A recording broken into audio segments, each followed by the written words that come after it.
கர்த்தருடைய வார்த்தைக்காக 1 சாமுவேல் 30ஆம் அதிகாரம் 8ஆம் வசனம்.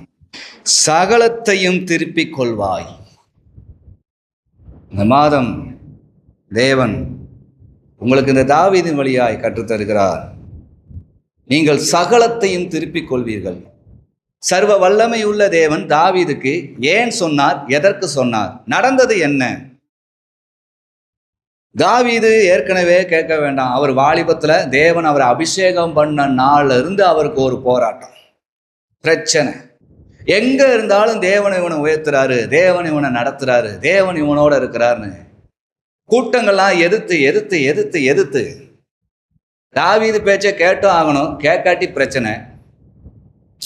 அவன் நமக்கு ஏதாவது சொல்லிக்கிட்டு இருப்பான், இவன் சொல்லாமல் இருக்கணுமானா இவனை ஏதாவது ஒன்று பண்ணணுன்ட்டு பண்ணுறதுக்கு பல திட்டங்கள் போட்டு என்னென்னமோ நடக்கும். குறை சொல்லுறதுக்கும் கொலை செய்ய வந்தான்னு சொல்றதுக்கும் ஆட்களை திரட்டி திரட்டி திரட்டி தாவீது யாருக்கெல்லாம் நன்மையாக இருந்திருப்பாரோ அந்த ஆளுக்கு அவரை விட்டு விலகிடுச்சுன்னா அந்த ஆட்களோட போய் செட்டு சேர்ந்து நாங்களும் இருக்கோம் நிரூபிக்கிறதுக்கு போய் போய் போய் ஒரு கூட்டமே, தேசத்தின் ராஜாவே திட்டம் போட்டான். அவ்வளோ பெரிய ஒரு திட்டங்களை தாண்டி வந்தாலும் தேவன் தாவீதோடு இருக்கிறார், தாவீது தேவனோடு இருக்கிறார். தங்கிக்கொள்ள படுத்துக்கொள்ள சொந்த இடமே இல்லாமல் போனாலும் தாவீது தேவனோடு இருந்தார், தேவன் தாவீதோடும் இருந்தார். இப்படியே நாட்கள் ஆக ஆக ஆக கடைசியா பார்த்தீங்கன்னா எல்லாரும் ஒதுக்கப்பட்ட நிலைமையில் இருக்கிற ஒரு காரியங்கள், அதாவது கடன்பட்டவர்கள், குஷ்டரோகிகள், இந்த மாதிரி ஆட்களோட தாவீது தங்குற ஒரு காலங்கள் வந்துடுச்சு. அப்படி தங்கும்போது தாவீதுடைய ஆலோசனைகள் அந்த ஜனங்களுக்கு எப்படி இருந்துச்சு? ரொம்ப பிரயோஜனமா இருந்துச்சு. தரித்திரர்கள் எல்லாத்துக்குமே பயங்கர பிரயோஜனமா இருக்கு. இப்படி ஒரு நல்ல காரியத்தை ஏன்பா இப்படி பண்ணிட்டு இருக்காங்க அப்படிங்கிற மாதிரி ஆயிப்போச்சு. தாவீதை பிடிக்காத என்னது, இவன் ஒரு பெரிய ஒரு காரியத்தை செஞ்சுட்டான். இஸ்ரவேல் ஜனங்களுக்காக ஒரு பெலிஸ்தனையே இவன் வென்றுட்டான். அந்த பெலிஸ்தர் கூட்டமே தாவீதை ஏத்து நிக்குது. சுற்றி சுற்றி பிரச்சனை. என்ன இருந்தாலும் தாவீதோடு என்னன்னாரு, தேவன் இருந்தார். அப்படியே நாட்கள் ஆக ஆக ஆக கொஞ்ச நாட்கள் ஆக ஆக எல்லாம் நல்லா போய்கிட்டு இருக்கிற ஒரு காலங்கள். அந்த மாதிரி காலத்துல பெலிஸ்தர் படையெடுத்து வராங்க. பெலிஸ்தர்களோட யுத்தம் பண்றதுக்கு தாவீது அவங்களோட சேர்ந்தா தாவீதை கண்டுபிடிச்சிருந்தாங்க. நம்ம பெலிஸ்தர்லயே ஒரு கூட்டத்தை அழிச்சது இந்த தாவீது தானே. இவன் நம்மளோட இருந்தா எப்படின்னு பார்த்தா அந்த ராஜா கட்டளை பண்ண இவனை கூட்டு வரந்தா இந்த யுத்தத்துக்கு நாங்கள் வரமாட்டோம், அவனை அனுப்பிவிடுன்ட்டாங்க. இவரை அனுப்பிடலான்னு வந்தா இந்த பெலிஸ்தர் ஜனங்களுக்காக 2 அமலேக்கியரை இவர் பழி வாங்கி இருக்கிறாரு தாவீது. இப்ப அமலேக்கியர்கள் என்ன பண்ணிட்டாங்க? யுத்தம் பண்ணி இவன் பெலிஸ்தர் படைதானே அப்படின்னு சொல்லி பெரிய ஒரு படைகள் சூழ்ந்து தாவீது வெளியில சென்றப்போ தாவீதுடைய மனைவி பிள்ளைங்கள் மாத்திரமல்ல, தாவீதோடு ஐக்கியமா இருக்கிற எல்லாத்தையும் என்ன ஆயிட்டான்? அமலேக்கியன் எடுத்துட்டு போயிட்டான், வாரி கொண்டு போயிட்டான். ஸ்திரீகள், பிள்ளைகள் எல்லாரையும். தாவீதோடு இருக்கிற அந்த ஆண்கள் ஒரு சில பேர் தான், அந்த யுத்தத்துக்கு இருக்கிற ஆண்கள் மட்டும் தான் வெளியில போயிருந்தாங்களா? இப்ப உள்ள பாளையத்துக்குள்ள பார்த்தா என்ன இல்லை, தன்னுடைய மனைவி பிள்ளைங்க யாருமே இல்லை.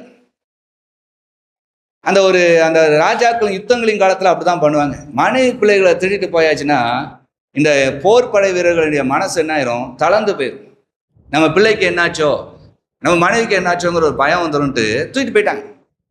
தூக்கிட்டு போனா ஒரு போர்க்குண காலத்துல எப்படி நடக்கும்னு பார்த்துக்கோங்க, கொடூரமாக தான் இருக்கும்.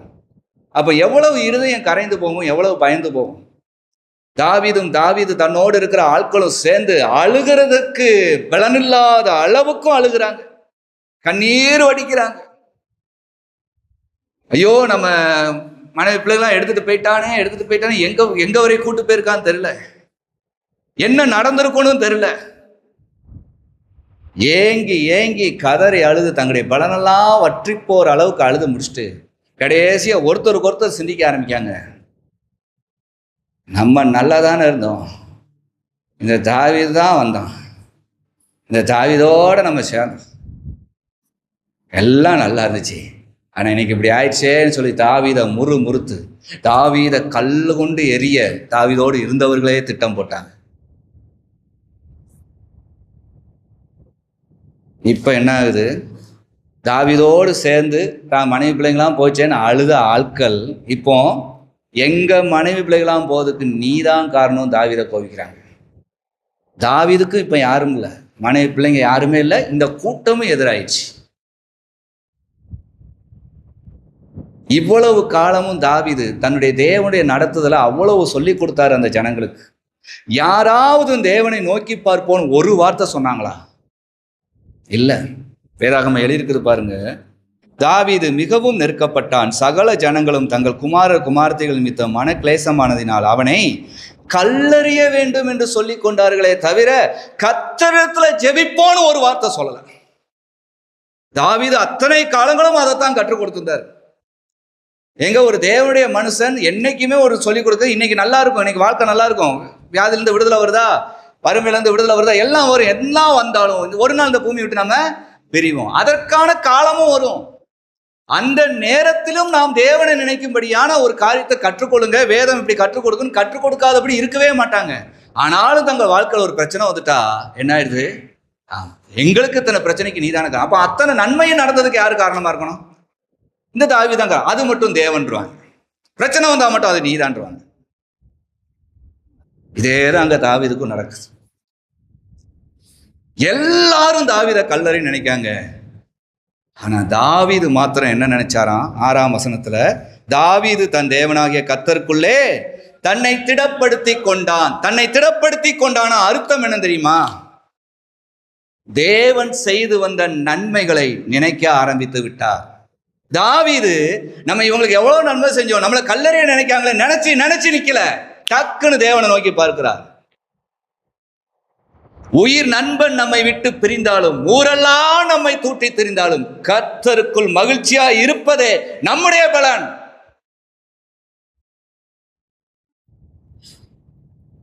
அதுவே நம்முடைய பலன். தாவீது அன்றைக்கே அதை முடிவெடுத்து தேவனுக்குள் தன்னை திடப்படுத்தி கொண்டார். திடப்படுத்தி கொண்டவுடன் தேவனுடைய பிரமாணத்தின்படி ஒன்று இருக்கு. அவர் யாரை தேடினார்? 7ஆம் வசனம். தாவீது அகிமெலேக்கின் குமாரனாகிய அபியத்தார் என்னும் ஆசாரியனை நோக்கி, ஒரு ஆசாரியன் வேண்டும். நமக்குன்னு தேவன் தம்முடைய ஊழியக்காரர் வைக்காம இருக்க மாட்டாரு. நமக்குன்னு வச்சிருப்பாரு. அவங்க நீ செய்தது தப்பா இருந்தாலும் தப்புன்னு தான் சொல்லுவாங்க. தப்புங்கிறது தண்டனை இல்லைங்க, போற பரலோகத்துக்குள்ள திருத்திக் கொள்ளலாம். இப்ப தப்பே சொல்லக்கூடாதுன்னு நினைச்சீங்கன்னா தப்போட நரகம் தான் போகணும். திருத்தி கொள்ள ஒரு சந்தர்ப்பம் கொடுக்கிறாரு. அப்போ எல்லாருமே விட்டு பிரிந்தாலும் என்ன நடந்தாலும் தாவீது தன்னை திடப்படுத்தி கொண்டு 2வது காரியமா ஆசாரியனை கூப்பிடுகிறார். 3வது அவர் என்ன பண்ணுகிறார்? ஆசாரியன்ட்ட நான் எப்படி பிரச்சனை இருக்க என்ன பண்ற பார்த்தீங்கன்னா புலம்பவில்லை, ஏபோத்தை கொண்டு வா என்றார். ஏபோத் என்பது ஒரு மனதை குறிக்கிற ஒன்று. இப்படியாக இஸ்ரவேல் 12 கற்களின் அடையாளமா அது என்ன ஆகும்? ஒரு சணல் உள்ள அது பதிக்கப்பட்டு இருக்கும் 12 கற்கள். அதை ஏபோத் தரிக்கும் போது என்ன ஆயிடுது? நான் என்னுடைய இஸ்ரவேலை நேசிக்கிறேன், தேவன் நடத்தி வந்த ஒரு பாதையும் நான் மறக்கவில்லை, தேவன் நடத்தி வந்தார் என்பதுக்கு நானே சாட்சி என்று. அன்னைக்கு தாவீதோடு இருக்கிற எல்லாருமே தேவனை தேடுற மனுஷங்க தான். ஆனா எல்லாரும் தாவீத கல்லறின்னு இருக்க ஆரம்பிச்சிட்டான். தாவீது மட்டும்தான் ஏபோத்தை தேடினான். ஏன்? கல்லறியவனா இருந்தாலும் நீ இஸ்ரவேலனா இருப்பாயானா நான் உன்னை மன்னிக்கணுங்கிற எண்ணத்துல ஒரு மனதுக்கு அதை பறிச்சு ஏபோத்தை தேடுகிறான், ஏபோத்தை தரிக்கிறான். அந்த ஒரு மனதோட தேவனை நோக்கி ஜெபிக்கிறார் தாவீது. ஜெபிக்கும் போது என்ன பதில் வரும்னே தெரியாது. தாவீதே நீ குறையாந்துட்டேன்னு ஆண்டவர் சொல்லுவாரா? தெரியல. உண்மையாவே இந்த ஜனங்களை தவிக்க விட்டேன்னு சொல்லுவாரா? தெரியல. ஆனா தேவனை நோக்கி ஜெபிக்கிறார். இன்னொன்னு, தான் மனைவி பிள்ளைகளாம் எதிராளி எடுத்துட்டு போயிருக்கான். போர் குணத்துல இருக்கிறவங்களுக்கு நல்லா தெரியும் என்னென்னலாம் நடக்கும் தெரியும். போற வழியிலே பீறி போட்டுருவாங்க. இவங்க அதை தொடர்ந்து போய் பார்த்தா ரத்தக்கரையா நிறைய கிடக்கலாம். இந்த சூழ்நிலை எப்படி ஜெபிக்க முடியும்? ஜெபிக்கிறார். இதுல ஜெபமும் எப்படி இருக்குன்னு பாத்தீங்களா? யாரும் அழிஞ்சிருப்பாங்களா? யாராவது எனக்கு திரும்பி வருவாங்களா? அப்படி கேட்கல தாவீது. 8ஆம் வசனம். தாவீது கர்த்தரை நோக்கி, நான் அந்த தண்டை பின்தொடர வேண்டுமா, அதை பிடிப்பேனா என்று கேட்டான். தேவனுக்குள்ள வாழ்ந்து வாழ்ந்து பழகிற மனுஷனுக்கு ஜெபிக்கிற ஜெபத்தை அவரே கற்றுக் கொடுப்பார். தேவனுக்குள்ள வாழ்கிற மனிதர்கள் மனுஷிகள் எப்படி கண்டுபிடிக்கலாம்? எந்த துன்பத்திலும் தேவனை நோக்கி வேண்டுவார். எந்த துன்பத்திலும் ஆலயத்துல வந்து தேவனை வேண்டாம்னு சொல்லுவாங்க. எந்த துன்பத்திலையும் ஜெபிக்கவே முடியலன்னா ஊழியக்காரனை தேடான்னு சொல்லுங்க. இந்த மூன்றையும் தவிர்த்து இருக்கிற எந்த விசுவாசியே கிடையாது. அவங்க அவிசுவாசிகளையும் ரொம்ப கேடானவங்க தான். இதை மூன்றையும் விட்டு விலகினாலே அது அவிசுவாசிலும் மிகவும் கேடானவர்கள் என்றே வேதம் சொல்லி கொடுத்திருக்கிறது. அதனால எங்கேயுமே 3 பிரமாணங்களை அவர் வைத்திருக்கிறார். அந்த 3ம் சேர்ந்ததான் ஒரே பிரமாணம். தாங்க முடியாத வேதனை ஏதோ ஒன்று நமக்கு திடீர்னு வரலாங்க. திடீர்னு நம்ம தப்பா நினைச்சுக்கிட்டு நம்மளை எல்லாரும் விட்டு விளையாட்டாங்க, நம்மளை ஒரு மாதிரி வெறுக்க ஆரம்பிச்சிடும். அந்த நேரங்களில் ஊழியக்காரை தேடும் போதோ இல்லை தேவனை தேடும் போதோ கற்றுக் கொடுப்பார். எவ்வளவு ஒரு இக்கட்டான காலத்திலும் தாவீது எப்படி இருந்தார்னு பாருங்களேன். தேவனுக்குள் தன்னை திடப்படுத்தினார். முதல் காரியம், தேவன் செய்து வந்த நன்மைகளை மாத்திரம் நினைக்கிறார். இரண்டாவதாய் ஆசாரியனை அழைக்கிறார். ஆசாரியன்ட்ட ஏபோத்தை தான் கேட்கும்போது, உனக்கு தான் ஒரு மனமே கிடையாதே, நீ இப்படித்தானே இருக்கிற, உனக்கு எப்படி நான் ஏபோத்தை தருவேன்னு சொல்ல அதிகாரம் இருக்கு ஆசாரியனுக்கு. அதனாலதான் ஆசாரியன் நினைச்சு எனக்கு ஏபோத்தை தர முடியுமா கேட்கிறேன். அது சொல்லுவாங்க, தாவீதே உனக்கு நான் கொடுக்காம இருப்பனா, நீ தேவனுக்கு பிரியமானவன் அல்லவா, இந்த ஏபோத்தை தரித்துக்கோ. அப்போ ஒரு மனமா ஆண்டவர்கிட்ட வேண்ட முடியும். என்னன்னு கேட்டா, நான் என்னுடைய ஜனங்களுக்கு விரோதமாய் செயல்படவில்லை. எந்த ஜனம்? தேவனை ஆராய்க்க ஜனத்துக்கு ஒரு துளி கூட நான் செயல்படல. அதனாலதான் ஏபோத்தை தரிச்சிருக்கேன். ஆசாரியனை நான் மறக்கல. அப்படி இருக்கும்போது வேண்ட தேவன் பலன் தருகிற வேண்டுதல் என்னது? அந்த தண்டை நான் பின்தொடர்வேனா, அதை நான் பிடிப்பேனா. ஆண்டோடைய பதில் எப்படி இறங்குதுன்னு பாருங்களேன். போப்பா பிடிச்சிருவோப்பா, அப்படி இல்லை. வைராக்கியத்தின் பதில் ஒன்று வருகிறது, பின்தொடர், அதை நீ பிடித்து சகலத்தையும் திருப்பிக் கொள்வாய். ஒன்று விடாமல், ஒன்றையும் இழக்காமல், சேதாரம் இல்லாமல் நீ திருப்பிக் கொள்வாய்.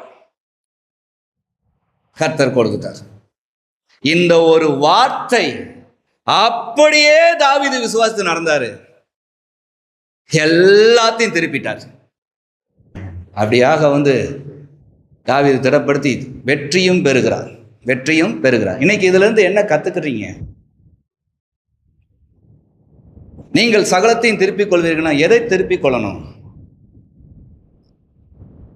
நீங்கள் ரட்சிக்கப்பட்ட நாள்லேருந்து இன்னைக்கு வரைக்கும் நீங்க உங்க பிரச்சனையே பெருசா நினைச்சு உங்களுடைய சொந்தங்கள் எல்லாருக்கும் உங்க பிரச்சனையே நீங்க சொல்லி கொடுத்துக்கிட்டே இருக்கீங்களே தவிர, அவங்க வாழ்க்கையிலும் பிரச்சனை இருக்குமே, அவங்களும் பிள்ளையை பத்து வளர்த்து ஆளாக்க தானே செய்யறாங்க, அவங்களுக்கு இப்படிப்பட்ட சத்தியம் கிடையாதே, நம்ம தானே அந்த சத்தியப்படி வாழணுங்கிற எந்த எண்ணமுமே இல்லாம நீங்க அவங்க கிட்டே இருக்கும்போது அவர்கள் ஒரு நாள் பரலோக ராஜ்யத்தின் மேன்மையை உங்கள் வழியாக அடையாமல் போயிடலாம், தெரியாமல் போயிடலாம். நீங்கள் திருப்பிக் கொள்ள வகை பார்க்கணும். உங்களுக்கு தான் பரலோக ராஜ்யத்தின் மேன்மை தெரியும். உங்களுக்கு தான் அந்த பரலோக ராஜ்யத்துக்கு போகக்கூடிய சமாதானம் தெரியும். ஏன்னா சமாதானத்தை கற்றுக் கொடுத்த இயேசு கிறிஸ்து உங்களுக்கு தெரியும். ஏன்?